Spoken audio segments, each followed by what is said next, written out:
Hey, how are you? I'm Duncan McPherson and welcome back to my channel. Today is the second in my four-part series on how Canada antagonizes non-residents that rent or sell Canadian real estate. And if you haven't watched part one yet, make sure you do because it's the 4 points you need to know about purchasing real estate in Canada as a non-resident. And for more information on non-resident tax compliance, check me out at themactax.com. And don't forget to subscribe for more tips on navigating the Canadian tax system to avoid all the you're probably already experiencing. So again, this is the second video in this four-part series where I am going to discuss the personal agony that you will experience when you are wanting to sell a personal use property in Canada. So in this situation, it's a property that you're using for fun, not renting, like a ski chalet. The process goes as follows. Step one, you've watched my previous videos and you have got yourself a Canadian tax ID number. Way to go! And again, I recommend that you get a Canadian tax ID number before you even list the property. Because if you don't, well, here, let me quote from the CRA website.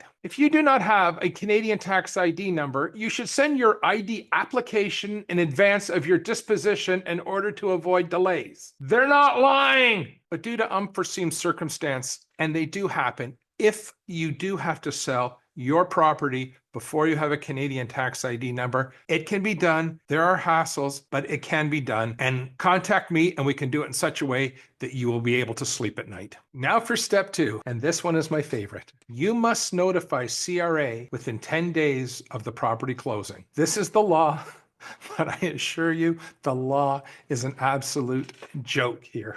As soon as you have an accepted offer, notify CRA then. Do not wait till the property closes. If you do, you are going to have problems up your yin-yang, okay? So please, as soon as you've got a firm offer, notify CRA that the property has been sold. And if you're wondering if the sale price changes between the time you have the firm offer and the time it closes, it's okay. There's a provision for that in the notification process. Waiting to notify CRA until after the property closes is so ridiculous. I'm not even going to explain why in this video. It is such a long-winded explanation. You're just better off contacting me at themactax.com if this problem applies to you. That's all I'm going to say about it. So again, as soon as you have an accepted offer to purchase your property, notify CRA right away. You notify CRA by using Form T2062.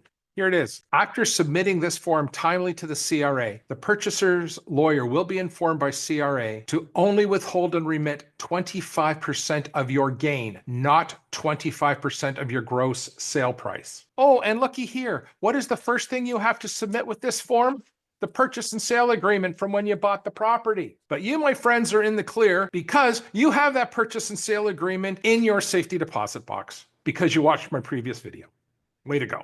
Here is some additional food for thought. If you do not take my advice above and you end up submitting 25% of the gross, think about it for a moment. Suppose there's a mortgage on the property. I have seen situations that after the mortgage was paid off, the broker's fees were paid, and the lawyer was paid, there wasn't 25, there was not enough money left. There were not enough proceeds left to remit the 25% to CRA, and the vendor actually had to kick in. I warned you earlier on, or right at the start of the video, that Canada is not very nice to non-residents that own real estate. Ironically enough, the IRS is a lot nicer to Canadians. Also suppose that the vendor's lawyer has to remit your withholding to CRA and you don't have a tax ID number. CRA will take forever to refund your withholding. Take, for example, if you sell the property in February. You won't be able to file your tax return until the following January. And once CRA gets that return, then they are going to be fishing through their system trying to find your withholding tax, which is much more difficult to do if they don't have a tax ID number associated with the withholding. You must have a tax ID number to file the tax return. Now, CRA will ultimately find the withholding. You will be, if they don't, you can send them information, and I've seen this go back and forth. They always find it, but often it can take months. So what I want you to take away from this long-winded video is quite simple. As soon as you have made the decision to invest in Canadian real estate or purchase Canadian real estate, immediately get yourself a Canadian tax ID number. And when it comes time to sell the property, as soon as you have an accepted offer of purchase and sale, submit Form T2062 right away. Done and done. Now, the two aforementioned steps apply to you when you go to sell personal use real estate in Canada. And in the next video, I'm going to discuss the interrogation and torture torture that Canada inflicts on non-residents that have made the decision to rent Canadian real property. And to avoid that pain or any other tax issues regarding your tax filings here in Canada, contact me at themactax.com and I'll help you avoid the traps and pitfalls of owning, renting, and selling real estate here in Canada. Or better yet, just click on the link below to get started.